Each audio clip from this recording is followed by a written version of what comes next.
चंद्रकांत मित्तल का सच अब तीर्थ के सामने आ चुका है। और यह सच न केवल तीर्थ के जीवन को बदलने वाला है, बल्कि पूरे परिवार के अस्तित्व को एक नए मोड़ पर ला खड़ा करता है। तीर्थ, जो हमेशा अपने पिता को आदर्श मानता आया था, अब उन्हें धोखेबाज और अपराधी मानने लगा है। यह स्थिति तीर्थ के लिए किसी भारी आघात से कम नहीं है। लिए यह किसी सच्चाई के उद्घाटन से ज्यादा एक विश्वासघात जैसा है, जिसे वह अब तक नकारने की कोशिश कर रहा था। तीर्थ का आक्रोश इस हद तक बढ़ चुका है कि वह अपने पिता से कहता है, मैंने हमेशा आपको अपना हीरो माना, लेकिन अब आप मेरे लिए कुछ नहीं हैं। आप एक धोखेबाज और अपराधी हैं, और अब मैं आपको सलाखों के पीछे भेजने का फैसला कर चुका हूं। आपने न केवल मुझे धोखा दिया, बल्कि मेरे पूरे परिवार को नुकसान पहुंचाया। आपने सुमन के भाई आशिक को मरवाया, मुझे गोली मारी, मेरी पत्नी गीतू को परेशान किया, और अब आप कहते हैं कि आपको कोई गुनाह नहीं है। आपने मेरी पूरी जिंदगी को तबाह कर दिया है।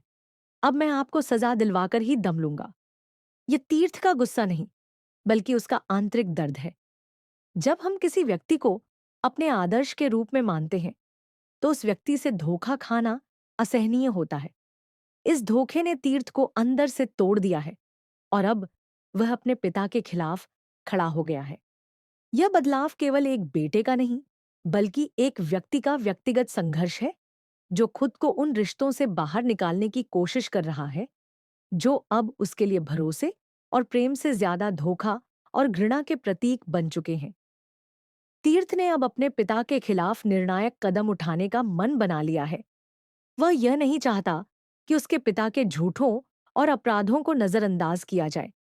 वह यह चाहता है कि उसके पिता को उनकी करतूतों की सजा मिले, और वह खुद अपने परिवार के साथ शांति से जी सके। सुमन की स्थिति और भी जटिल हो गई है। पहले वह यह सोच रही थी कि परिवार को फिर से जोड़ने का कोई तरीका निकाला जाए, लेकिन चंद्रकांत मित्तल के अपराधों और धोखों ने सुमन को भी हताश कर दिया है।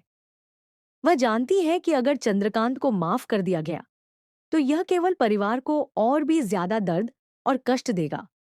सुमन के लिए यह समय बहुत कठिन है, क्योंकि वह अपने बेटे के गुस्से और दर्द को समझती है, लेकिन दूसरी ओर वह अपने परिवार के टूटने से भी बचना चाहती है।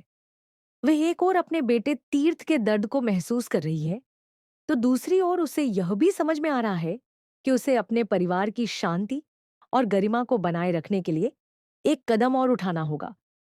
सुमन का यह संघर्ष अब हर किसी के दिल में उथल-पुथल मचाता है।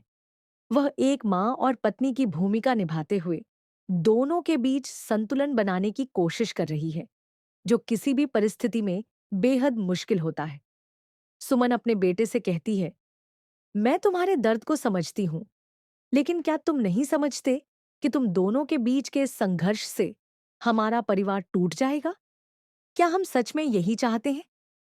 लेकिन तीर्थ का गुस्सा अब इस हद तक बढ़ चुका है कि वह अब किसी की भी बात नहीं सुनता।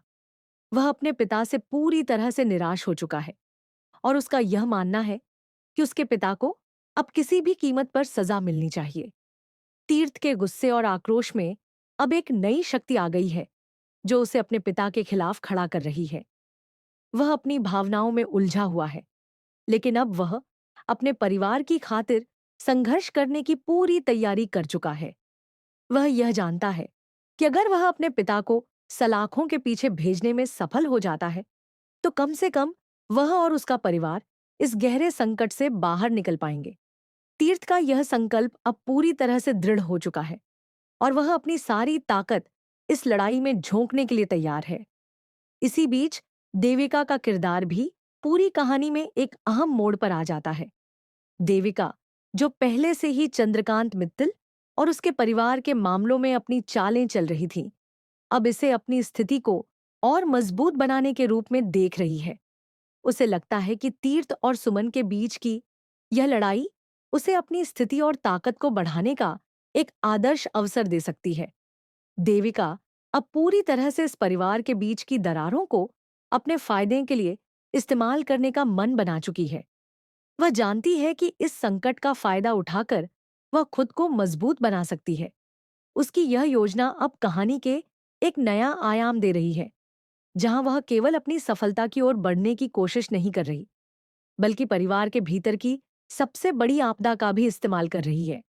जबकि देविका चंद्रकांत मित्तल और तीर्थ के बीच बढ़ते हुए संघर्ष से अपनी चालें चल रही हैं, तीर्थ की मां की स्थिति भी अब अत्यधिक जटिल हो चुकी है।